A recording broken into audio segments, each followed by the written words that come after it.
Alright miniature painters, today we're going to demonstrate how to paint object source lighting from a flame onto a red object. We're going to incorporate one simple idea that will help us successfully achieve this effect, which is applicable anytime we want to paint OSL on an object that is a similar color to the light source. For example, if I want to paint green OSL on green orc skin, the principles demonstrated here will help in that situation as well. So let's get started, and welcome to Trehane Miniatures. The driving force behind the making of this video is that when I produced my Emberling painting video, I intentionally chose blue for the color of the flame rather than trying to deal with painting a traditional firelight glow on an orange dragon. The blue does look fantastic against the orange backdrop of the dragon, so I stand by my choice. But this was also kind of a cop-out, because I couldn't wrap my head around how to paint the firelight on the orange dragon and still have it look interesting. When I knowingly take the easy way out like this, my mind doesn't stop working until I come up with a solution to the issue. Hopefully this approach that I demonstrate here does succeed in the way that I have envisioned. As demonstrated in that Emberling video, the easiest way to avoid the issue of painting OSL on an object of a similar color is don't.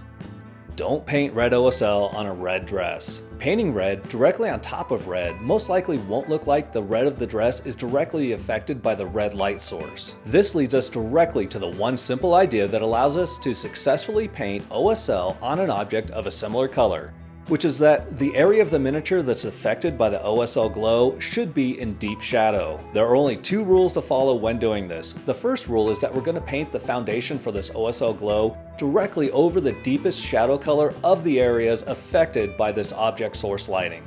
For this miniature, the attributes affected by this firelight glow are mostly going to be the red dress and the character's skin. Since I think that dark plum works great as a deep shadow color for both red fabric and Caucasian skin tones, I'm going to begin by covering the entire miniature with a base coat of dark plum pro acryl. And who am I kidding? I think that dark plum is the perfect shadow color for every other color out there. To accomplish this, I'm using a fat dry brush to get the miniature covered quickly.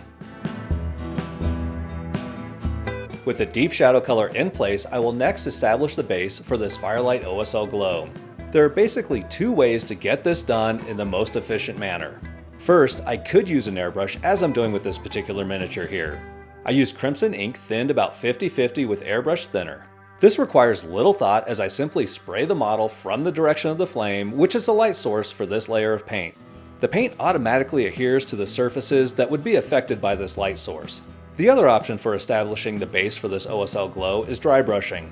I have a video where I directly compare the airbrush against the dry brush method for creating OSL effects side by side on the same miniature. The key difference for this base layer between the two methods is the choice of paint used. When using an airbrush, I use a thin, bright red acrylic ink. When I dry brush OSL on a miniature, I choose a more desaturated, darker red paint such as burnt red pro acryl. The reason for this variance is that the bright red ink through an airbrush will be very translucent and allow much of the darker undercoat to show through, resulting in a much darker red appearance than the red ink presents when in the bottle. When applying acrylic ink with a dry brush, I will achieve much greater opacity and the paint will be less affected by the darker undercoat. Therefore, to achieve a similar dark red base coat with dry brushing, I need to use a darker red acrylic paint.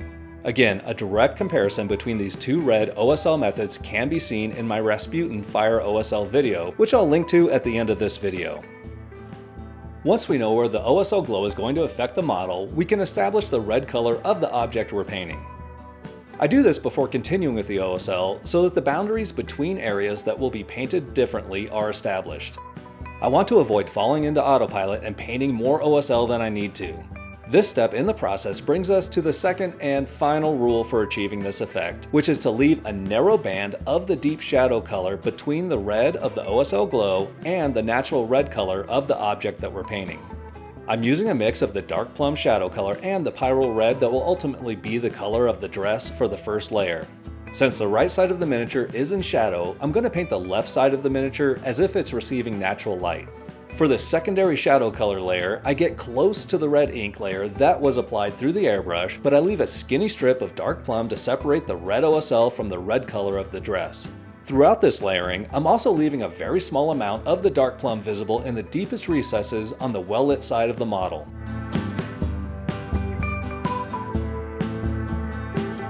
When it comes to the pyro red color of the dress, I simply paint a vertical stripe down the length of each pleat in the dress.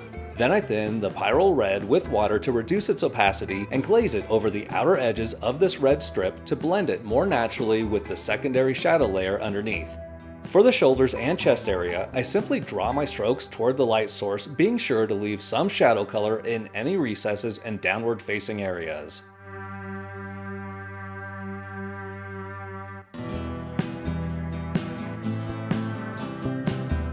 With the red mid-tone color of the dress in place, I feel comfortable returning to the shadow side of the miniature to finish up the OSL.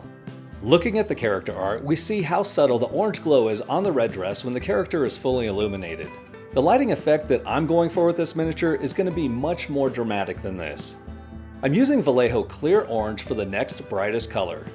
I begin near the outer edge of the crimson red acrylic ink layer and draw my strokes toward the flame. Dramatic lighting is a look that I try to achieve with almost every miniature that I paint, and not something I reserve solely for painting OSL. I prefer to create contrast in lighting transversely across the model, meaning I paint the model as if the light is coming from one side of the model and slightly above, and I leave the other side of the model in shadow. I prefer this to the typical top-down lighting where the lower part of the miniature remains in shadow. I feel this creates a more interesting subject for the viewer. I normally don't do this particular step when painting Fire OSL, but here I decide to liven up the clear orange a bit with some orange Pro Acryl. I reserve this brighter orange color just for the areas immediately surrounding the flame and the more reflective satin features like the hair and skin. Generally speaking, when painting reflected light on objects, I prefer to use desaturated versions of the colors that are present in the light source. For Fire OSL, this means that I use burnt red, clear orange, and ice yellow to paint the reflections of the brighter flame colors. Now I go back to the clear orange and brighten it up a bit with a little ice yellow to continue refining the reflected light. Each new application of color gets a little faster and easier as I'm covering less area with each new layer. This combination of color is going directly over the orange Pro Acryl, which is to say that I'm using it on the dress very near the flame and on the skin and hair. For the brightest reflected light, I'm using pure ice yellow. This goes just on the shiniest bits of the hair and skin.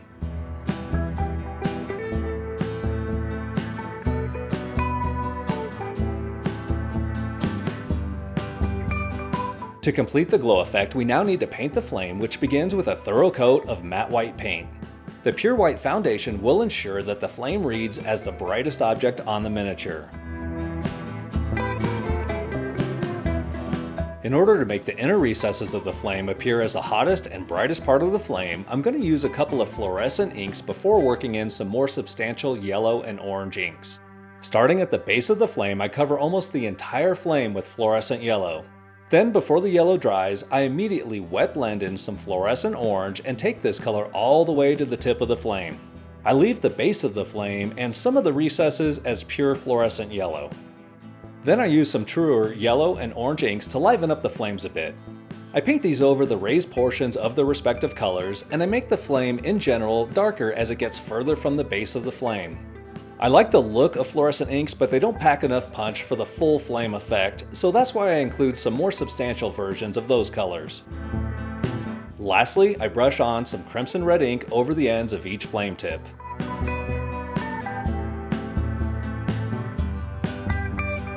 The final step for this glow effect is to glaze some fluorescent orange ink over the reflected light around the flame. This adds a little life to the desaturated colors of the OSL glow. So that wraps up this OSL tutorial, but I would like to continue painting this model's hair, skin, and highlighting the red dress for those of you who are interested in painting the entire model of the kid for the Cthulhu Death May Die board game. First, I'll quickly paint the book that the kid is holding with a series of 3 blue-gray colors for the main book binding, using blue-black as the shadow color. I follow with Iron Wolf for the mid-tone color. Then I finish with a highlight of Wolf Gray.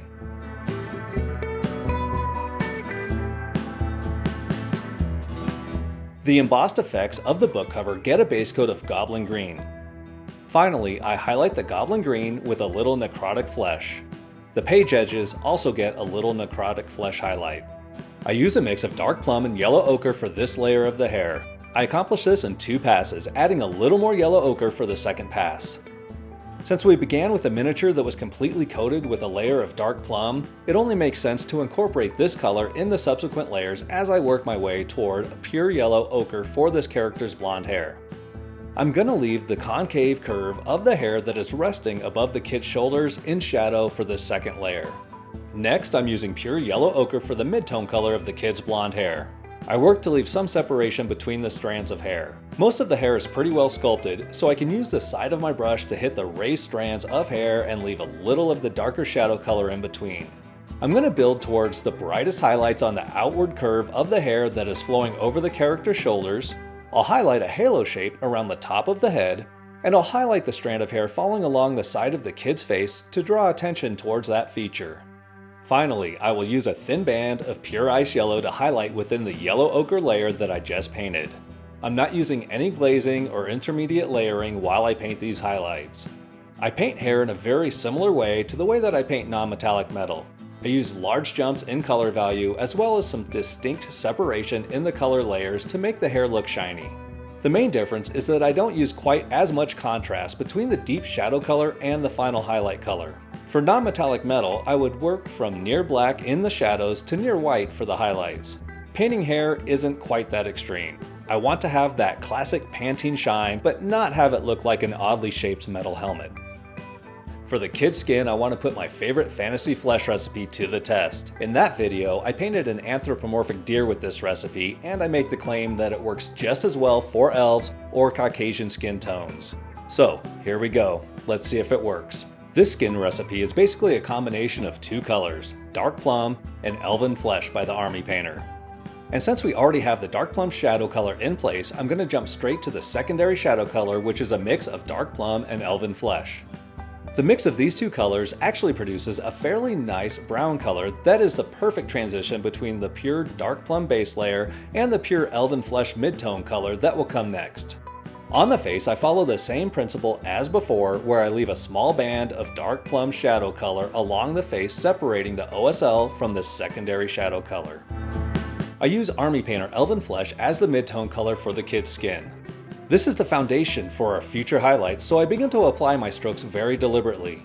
I pick out and accentuate all of the individual features of the kid's face, hand, and arm, drawing my strokes toward the light source wherever possible. I pay particular attention to the face and use more of this color there than on the arm.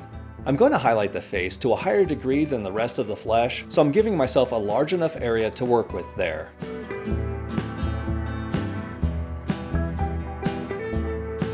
The final highlight for the skin consists of pure ice yellow. I apply this to all of the main features of the face, making sure to make it stand out from the rest of the model. I then apply a small amount of ice yellow to the knuckles on the left hand, where the skin would be stretched and a little shinier than the surrounding flesh of the arm and hand. The final step for painting this model is to highlight the red dress.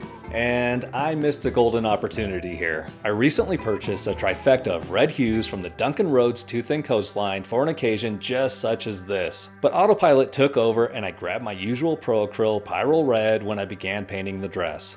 But all's not lost. I'm going to press on by using the Demon Red highlight color over the Pyrrole Red and see what it gives us. I'm really just highlighting the top and bottom of each pleat in the dress, as well as an edge highlight along the bottom. The bow, shoulders, and collar get highlighted in a fairly standard fashion, as I hit the upward-facing bits of each component, drawing my strokes toward the light source. I had a plan for the polka dots, using a different set of colors for the well-lit side of the dress versus the shadow side, but once I took a look at the character art and saw just how many dots there were on this dress, I decided against it. Drawing in all those dots seemed to be the tedious type of endeavor that I am just not into. For the final highlight, I simply add a little Vallejo Salmon Rose to the Demon Red. These are fairly small highlights within the existing Demon Red highlights. This takes just a couple of minutes and then we're all done. I personally feel that this method really sells the look of the firelight interacting with the red dress, but maybe my view is skewed. I'd like your thoughts on this process. I recognize that if I paint a certain way over and over again, it may look normal to me, whereas someone else's first impression of the piece may not be the same. Thank you so much for watching. Please hit the like button and subscribe to the channel to join our growing community of painters.